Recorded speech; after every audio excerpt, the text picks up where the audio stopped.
laughing. Oh my gosh, it's so wonderful to be here with you all. Welcome to the Five Lemons Laughing. I'm Penny, and we're starting out slightly differently today. I'm also here with Amanda and Morgan and Drusilla. Miss Melissa is out exploring Greece and having a ball. I can't wait to hear how her little road trip went next week.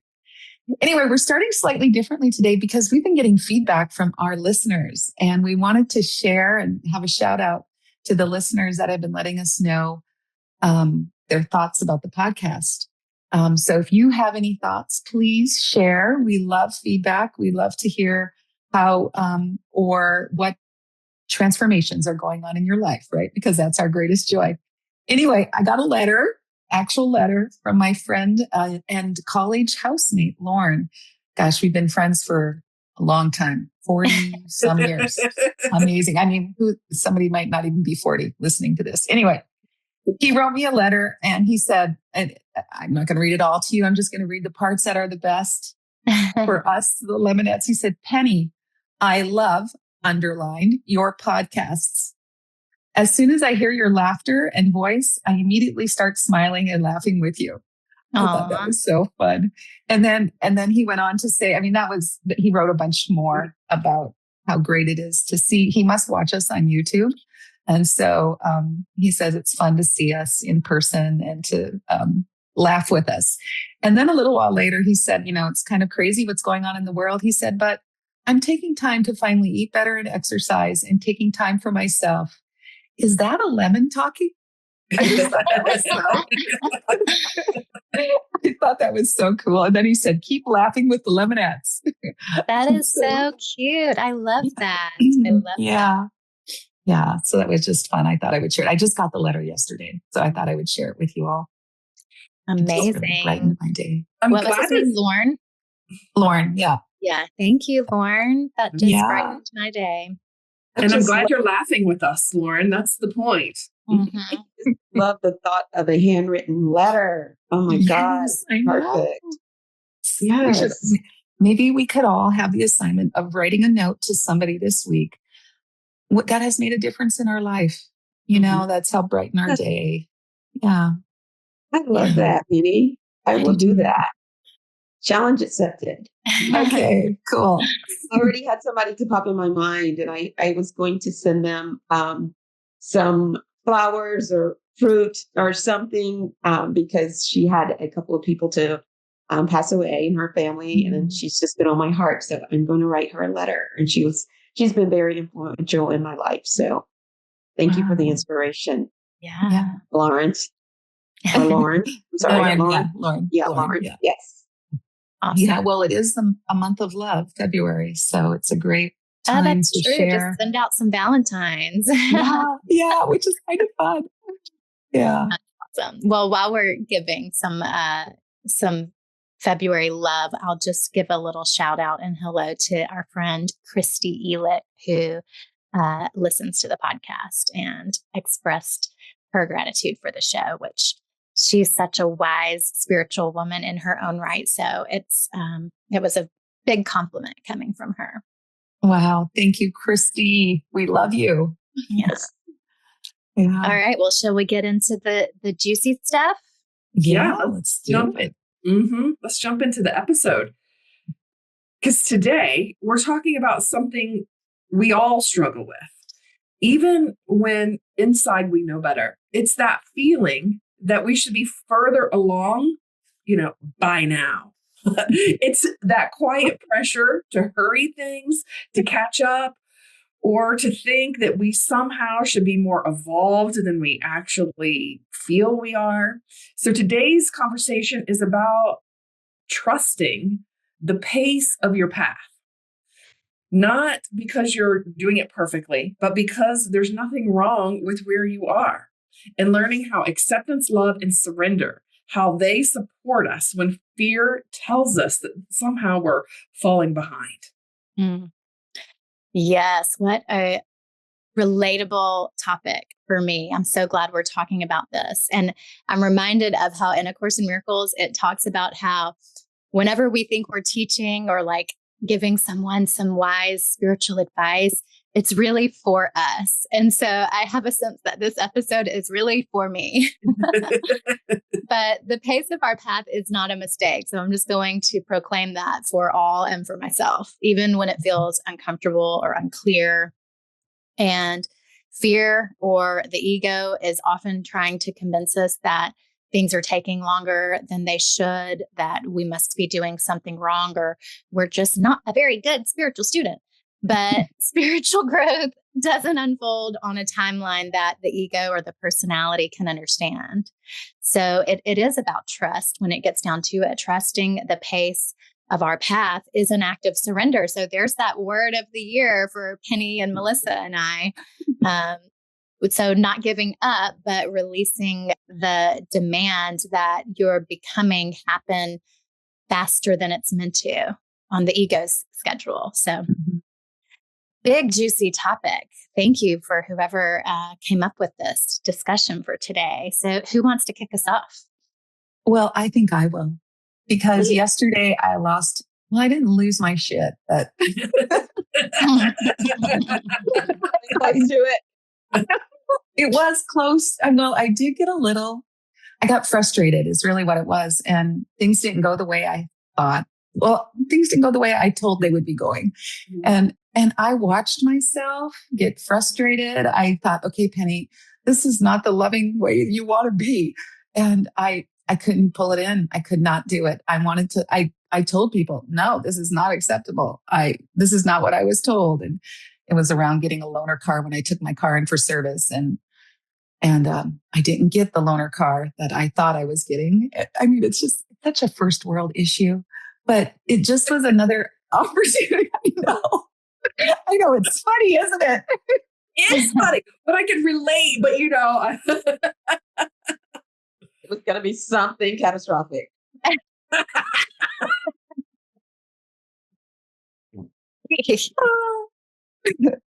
Oh gosh. Yeah. So that's just it's just a great reminder that, gosh, I still have work to do, you know? Oh, Yeah. So did you find yourself telling yourself that you should be further along or you should have done it differently or any of those kind of stories? well, when Amanda was talking in the beginning about how it's quiet, it's usually not quiet for me. It's quite loud, actually, that I should be further along. Mm-hmm. Yeah, it probably lasted for about probably an hour is how long I was really kind of frustrated. And I mean, I sent a couple of messages and said, I'm expecting the car that I was promised today. So I still have some expectations. And you know what happens when we have expectations, right? That's when the suffering begins. So I haven't cleaned it up quite up yet. I did apologize to the enterprise rental car person. I said to him, usually I'm a really nice person, but not today. Oh, so I don't know. I really, and I even thought about tools I had at the time. Okay, I thought, Penny, get into your loving heart. This is just a freaking car. What's the big deal? Let it go. There's nothing wrong here. So you have to drive a gas car for a while that doesn't have all the amenities that you like. Oh, well, such a horrible thing, my dear. It is just funny. I just watched myself. Sometimes I kind of chuckled to myself like, wow, look at you, Penny. But yeah, so that's what I have. How about anybody else? Well, before we move on, it brought something up in me that I want to touch on is like, what's wrong with preferences, right? This is a funny example, right? Because it could be so many other things, but it doesn't even matter what the example is, so we're the lemons laughing. So I'm glad we have a funny example to go by. But what's wrong with having preferences? Like if that's part of our words for the year, acceptance, love, and surrender, but you prefer to have it this other way. I think that's an important, it's a little bit off topic, but that's what really was. I can just hear people out in the audience going, well, what's wrong with that? Having a preference. Well, and I don't think there's anything wrong with it, honestly, myself, because I think Spirit wants us to have everything that it is that we desire, as long as it's, I don't know what as long as it's, what is the word I'm looking for? Oh my gosh.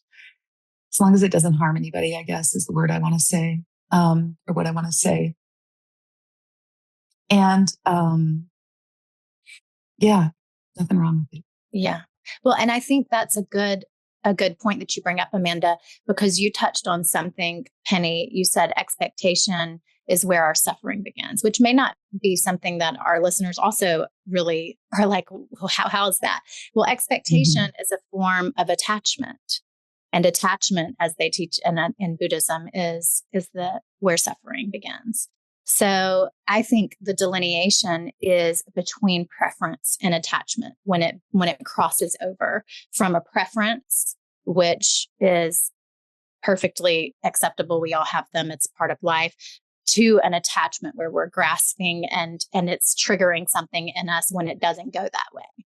It's like, I have a preference that we go out for Mexican food tonight, but if the consensus is that we're going for Chinese, that's fine. I'm not going to lose my shit about it. You know what I mean? Yes. That was perfectly said, Morgan. I was thinking the same. It's almost like when a want becomes a need. You felt like you needed that particular card, when in actuality, what you're saying right now is you realize that you didn't really need that. It was just a want, right? Yeah. And that does describe suffering. To me, it does, at least. So I definitely suffered. And it was self-inflicted is the point. Yes. Which is the most amazing thing about the whole situation. It reminded me of that episode we did with Melissa when she, that effing B. Yeah. That F&B stole my piece. Yeah. I let this car situation steal my peace for a while, and it still has some lingering residue on me. And that's really, I want to surrender to whatever's going on around me and just be at peace with it. But it was only for a couple hours. What was that, Priscilla? It just made me think about, because I have a scenario to talk about as well, but it probed me to ask the question for yourself, for myself, and then also for you, Penny. Why were you not choosing peace in that moment? Was there something that said, I'm deciding not to choose peace in this moment? Yeah, I chose it. I absolutely chose it. And I watched myself choose it. Yeah, I think, if I really back up, I was late to the appointment. So I have some part in all this too. And but it was like a 1 o'clock. I got there at 1:25, 1:30, but it wasn't like it was an 8 a.m. appointment and I was the first car in. You know what I'm saying? Like they moved on to other cars. It was anyway. So look at me trying to reason or make excuses again. But so if I really look at my part in my suffering, what have we learned in A Course in Miracles? We're creating it all. And I often say to myself, hey, if we're making this all up, let's make up something really awesome. So, So what's going on with you, Drusilla? Oh my goodness. So I when I read the episode notes, I thought, oh my God, I wasn't there to plan, of course, but I thought, oh my goodness, the Lemonettes are tapping into me. Yeah. So I think I mentioned a few episodes ago that I am, as a producer, launching off the Bring Back Love tour. And so as of Monday, we had to, for the listeners, they may be listening to it after Valentine's Day, but the target kickoff date for the launching the tour was Valentine's Day. And I'm saying was in the past tense because as of the Monday before, I had to make a tough decision to postpone the kickoff date because we just were not ready. And we didn't want to get too close to the date that we didn't allow people to make other plans. But yes, all of the things that you talked about, Amanda and Morgan, leading into the episode, that I should have known better, that I'm too far along on my spiritual path to have let something like this happen. All of it came just crashing down on me. And I just came out of it this morning. And so for 2 whole days, I was festering in, all of those thoughts about my inadequacy and my spiritual journey, and how could I have let this happen, right? So I know you all have always some wonderful digging and probing into how I got here. So I'm just going to toss it back to you all. We're going to help you unpack it, Drusilla. Yeah. I know you will. So what is fear telling you about, like, what fear voice is talking to you about, like, postponing the date, or like, what is it in there? Oh gosh, there was so much.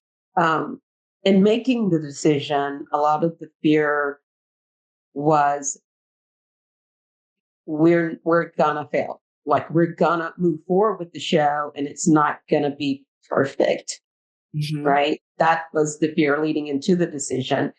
And then making the decision was that, oh my gosh, these people have purchased tickets. What is it gonna look like to go and tell them that we're having to postpone it? And so I would say those were the 2 biggest fears I was dealing with. And there's some other ones that I'm saying smaller, even though I know in my spiritual sense, there's no size and, there's no need to compare the fears, because it's all, operating in a place of ego. But in my little self, I was comparing, all of those decisions to, oh my God, my husband's going to say, I told you, you should have done X, Y, Z, and here we go again. And so I was dealing with that one. And yeah, there was, quite a few others as well. Yeah. Yeah. Oh. So at what point did you, was it this episode, or was there another point before this moment that, brought you to the awareness that you were not in acceptance? Both. So when I woke up this morning was the first time that I felt a little bit of acceptance to making the decision and feeling good about it. And then I sent an email to the team. And of course, I had to think about the team as well, who's been working really hard. And so there's a team of 10 of us, and then we have the talent. We have 2 hosts, a comedian, and a violinist. That's a part of the episode. And then the venue, right? Because they could have had another event on that day. So that was a lot. It's really big. It was a big decision. But when I woke up this morning, there was this level of peace. And I sent out an email to the team saying the good news is we've moved the date. We have a date, blah, blah, blah. And then the bad news is there's no bad news for such a good news team. And it just felt, and it felt good. I'm like, this is about love. We're not going to have a pity party, right? We're moving on with enthusiasm. And after I did that, I felt it all kind of dissipate. And then I read the episode notes and I'm like, this was perfect. It was just so perfect. Yeah. I love that, Drusilla. I do too. Because here's something that, like, society doesn't teach us to think about, but we talk about it on this episode. We talk about it in this podcast quite a bit, is, and Penny, it goes for you too. Like, we don't know what would happen, would have happened if you would have got that car that that you wanted, right? Like, you just don't know what was behind that. Could it have broken down, a nail in the tire? Although I'm sure the car you wanted would have run flats, but there's all kinds of things that work behind the scenes that we don't know about. And Drusilla, if you would have pushed it to go on that date, like, we just don't know. Like, who's to say that how it shook out isn't the best? Yeah, I'm doing the Course in Miracles lessons again this year, and I always love to follow along with Pam Grout, the Course in Miracles experiment, a starter kit for rewiring your mind. And today, the lesson is lesson 42. God is my strength. Vision is his gift. And Pam didn't like those words too much, so she made her own. But one of the things that she said in her unpacking of it is that my passage through time and space is not random. Mm-hmm. And that gave me some real comfort and peace, actually, because Drusilla having to push her start, me not getting the car I wanted, having to wait, and just what you said, Amanda, it's all been pre-planned for us, even though a lot of people may not believe that. But I do believe that everything's happening exactly the way it's supposed to be. Mm-hmm. Yeah. Well, and one thing that occurs to me is that, we encounter situations that we might choose to perceive as challenging or unwanted. And so that's like the first point of when we enter non-acceptance. Mm-hmm. But then we layer on top of that, not only are we not accepting the situation or the circumstances, then as spiritual students, we often judge our response to it as not correct, not good enough, not spiritual enough. So now we're not accepting how we showed up in the situation. Yep. And then we layer on top of that, like this meaning that I'm not as far along as I should be. So we're not accepting where we are on our spiritual, like we just keep stacking it up. I think it's what Melissa is often referring to when she talks about the second arrow. It's like, it could just be, we could just go straight to acceptance. Yeah. That would be the key, wouldn't it? The acceptance is the key. Yeah. And I think that's perfect that you said that, Morgan, because as I thought about it, the fact that it had all those layers on it already revealed to me that I was in my ego mind in the first place. And I knew that I just couldn't, just like Penny, I just could not get out from under the weight of it, because we had, at least I created the belief in my mind that the closer we got, the more there was, urgency, anxiety, all the things that we know creates a bigger ego around something. But I could not get from under the weight of it, which told me that if I couldn't, then I needed not move forward, right? Because what I've done now is through accepting, I've taken out some of the fear. All of the fear is of what would happen if I had to change the date or if something went wrong. And because now I've done like almost the worst that could have been, right? So I've removed a lot of that fear, and I can probably move forward more than likely, hopefully. Set the intention to move forward without all of that noise. That was, a part of the planning and the first phase of what we've done. Oh, like you rose above the noise, Drusilla. Mm-hmm. Yeah, face your fears. You face them. Yes. And you take away their power by doing that, even if it is a little messy or not how you whatever. I just was also thinking about how when we look back on how we handle a situation and we have this tendency to want to judge it and think we should be further along, the whole thing that we're talking about this episode, we're looking at such an infinitesimally small, like from a super small vantage point. And it made me think about how we see ourselves in the mirror every single day and don't notice any significant changes from one day to the next, except for maybe Drusilla with a new hairstyle. But then if we look at a picture of ourselves from 10 years ago, the change seems dramatic. And that's how it is with our spiritual growth. Like, I mean, my situation is with my relationship. This is my big thing in life that seems to have encoded into it my greatest lesson. And, you know, day after day, week after week, I'm confronted with forgiveness opportunities and then I go into the judgment and I go into I still am not getting the lesson. I still am not doing it right. I still am not responding right. And I just go back to that story of being a spiritual failure over and over and over again, because I'm looking in the mirror day after day. But if I look at a photo of our relationship and my response to the things that come up in our relationship 10 years ago, then I would notice a dramatic shift and trajectory of expansion. So it's, yeah.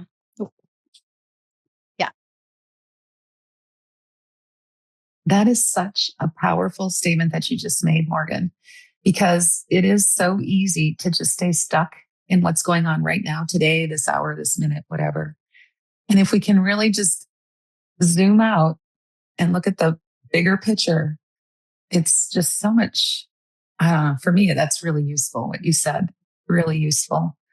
And I think that's also why it's really important to really, well, for me, map your progress, right? When you have a win, write about it so that you remember it, because I don't know about you all, but I have a great forgetter. And so I'm sure, Morgan, I know you've written about all of your successes you've had over the past 10 years as well. And so you can always go back to that and read it to remind you of where you've come to.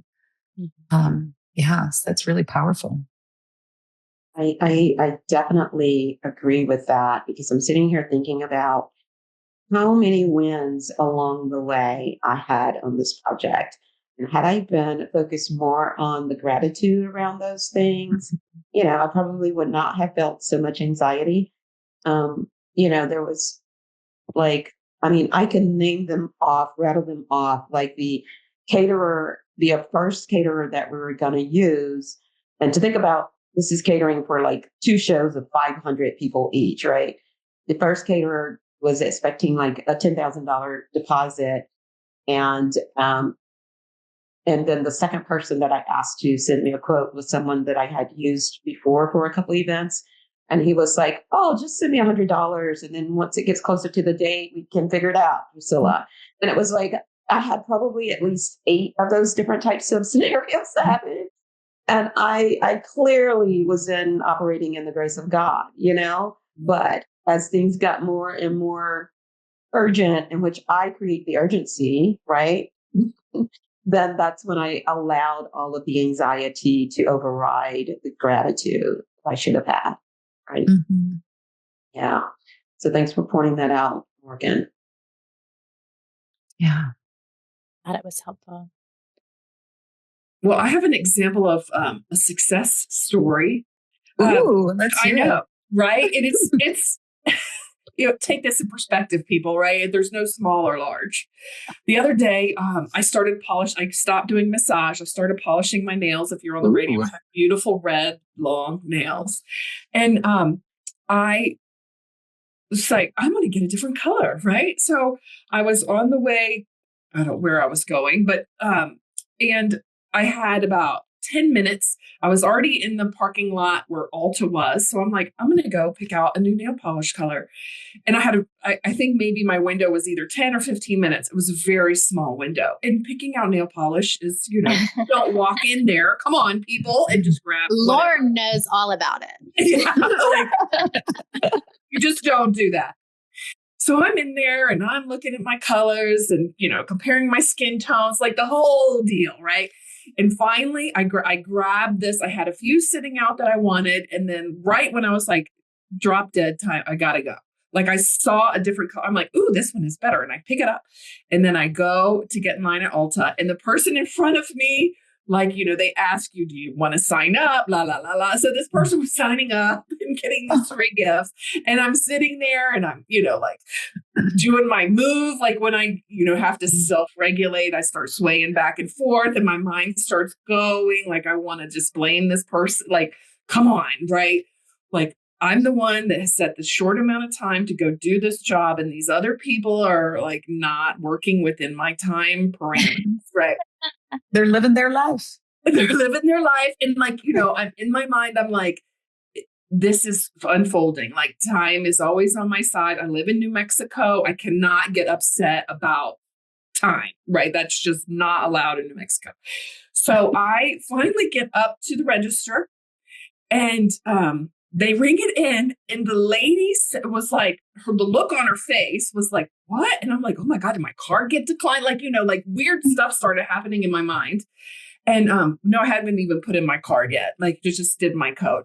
And the manager was right. And she's like, the manager came and looked at the screen, and then she said, we can't sell this to you. The message is like, don't sell this item. And I just laughed, right? Like, and she's like, can I help you pick out another color? I'm like, I gotta go. I'm out of time. And like, so my reaction was like leading up to it, like I was starting to get upset, but like when the absurdity of I can't sell you this item, it really made me laugh.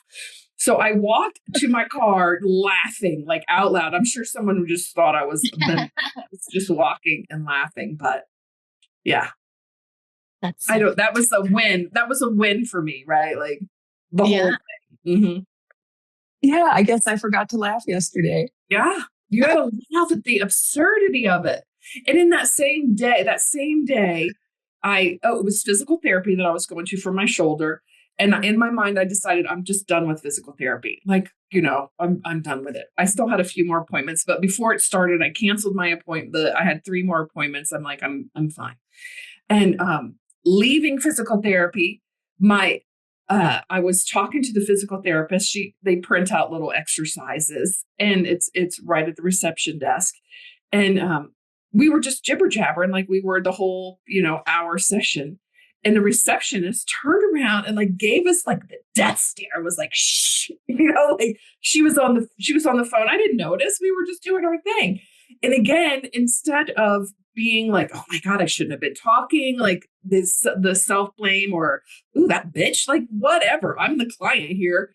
It just made me laugh. Like the whole thing is absurd, So I had 2 wins in that department. Yeah. Of just, allowing life just to be funny. Yeah. Instead of getting upset about it. And that's not a small tool. I know there's no big or small. You said that already, Drusilla, but I mean, I think it's worth emphasizing. Laughter is a great interrupter. Mm-hmm. When we want to go into self-deprecation, if we can just choose to laugh at ourselves and move on. I mean, it just can take a pin to the balloon and diffuse the whole spiral, shame spiral, guilt spiral in an instant. That's why we're the 5 Lemons Laughing, because laughter is so important. It's such a great tool. Yes. Thank you for sharing this, Amanda. Yeah. Penny, you're muted. Yeah. We heard that. Just wanted to give just a little history to our listeners. We wanted to be laughing naked, but that had a little bit too much baggage with it. So I love the 5 Lemons Laughing, but we wanted to have laughter as part of our gift to the world. It's part of our spiritual practice is, for me, it's laughter, just laughing at the absurdity of it all. And, if we apply it to what we're talking about today, it just takes the pressure off of, am I not far enough? We could go to the spiritual of acceptance, of loving ourselves unconditionally, surrendering to what is. But, and when we bring laughter into that, it's like a reset. Like, it is a reset button. And it's like a pressure release valve, because that what was bubbling up within you at the checkout line could have spilled over as anger, but the laughter like allowed whatever tension was bubbling up to come up and out of you, and also to transmute the situation. Oh, that's great insight, Maureen, because I hadn't thought about that, because there was pressure that was building. Even though it was self-inflicted pressure, it was pressure that was building. Yeah, I think all the examples have been self-inflicted, haven't they? That's such as life. Say lovey, not real life. But But in Drusilla's example, we don't know why that she had to postpone, but I would, from the outside looking in, it was I would assume there was several different things that may or may not have been in Drusilla's thing. Like Penny, your and I example, that was 100% just us. Mhm. Yeah. Yeah. Yeah. And what I'm thinking about, something just resonated with me, Amanda, when you said we start questioning ourselves, have we grown far enough? I'm like, where do we think we're going? When we talk about our spiritual growth, it's like far enough. Like, there's no place to go, right? It's just, turning back inward. I mean, there is no place to go or time to get there because there's nowhere to go. It's like all so silly that we create these things inside these beliefs, and make them out to be laws of the universe or something, and they're certainly not. Yeah, make meaning of everything that's happening. Like it means something. It just means we're off track, maybe. Yes. We forgotten who we are. Yeah. Yeah. We've left the 0 point. Yeah. And, as humans, we see what we want to see. Someone shared this in another small group that I'm in yesterday. She said that there was this experiment done where they told this group of Harvard students to look for people in white t-shirts at a basketball game. And then at some point in the game, a man dressed as a gorilla ran across the court. And afterward, they asked the Harvard students how many of them saw the gorilla. And like half of them didn't even see the gorilla because they were so focused on looking for the white shirts. So if we're looking for evidence that we are behind or that we're a spiritual failure or we didn't do it right, then that is what will be revealed to us. Not because the evidence for the contrary is not there. It's just because we're filtering it out by our election. We're choosing not to see that. Amazing. So let's look for the evidence that we are right where we're meant to be. Yeah. That's the key. Yeah. Penny, I'm so curious what you wrote down on your Post-it. I saw you writing a couple times. This is my favorite part. Oh my gosh. Well, I'm trying to tap into my creativity this year. So I like to think that my creativity on just this one, well, they're all creative, I guess, but I'm trying to draw some of my words. And I would like to say it's very abstract art. So the first thing that we talked about, and I added another word to it as the episode went on, but acceptance is the key. And that's my picture of a key, a very abstract key. And I added an allow. It's like a shrimp. Right? It does. It looks like a shrimp. Oh my God. It looks like, it does look like a shrimp. So acceptance is the shrimp. So acceptance is the key and allowing is the key. Is that what you're saying? Yeah. That's what I was saying. Yeah. Yeah. When we accept and allow, life is just better. And then face your fears. It takes away the power of the fears when we face them. I love that when Drusilla was talking about that. And then laugh at the absurdity. I mean, that was just powerful. And then it's all about gratitude, right? It is. So, yeah. I love the little sticky note. Yeah, me too. Yeah. And love is always the answer. Love and gratitude is always the answer. And so, as we go about our days and as situations come up that might try to, the situations come up to help us on our path, right? To help us to remember the truth of who we are, that it is love, it is gratitude, it is acceptance, it is allowing, and then just laugh at the absurdity. I mean, just laugh. Oh my gosh, there's no need to get pissed off and mad. Yeah, so let's just all laugh and set your timer today sometime. I mean, this is another challenge. You're going to write a letter to somebody and express gratitude to them. And here's challenge number 2. Set your timer for a minute and laugh the whole minute. Wow. Yeah. Should we do that on the way out, you guys? Should we laugh for a minute? Okay, I'm setting the timer. We're going to laugh for a whole minute. Anyway, your transformation is our greatest joy. We hope you enjoyed this podcast. We're going to laugh for a minute and we'll see you next week. So let's start laughing. This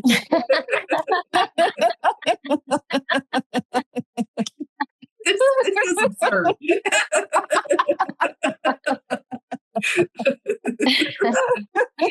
You last week. But Oh my gosh. It's like Kundalini yoga. Like I have to keep going. We're only at 36 seconds. Oh my God. Oh, that's weird. We still have 25 seconds to go. Okay.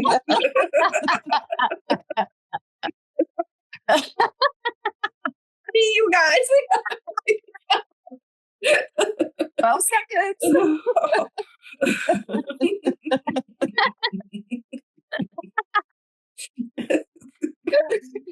3, 2, 1.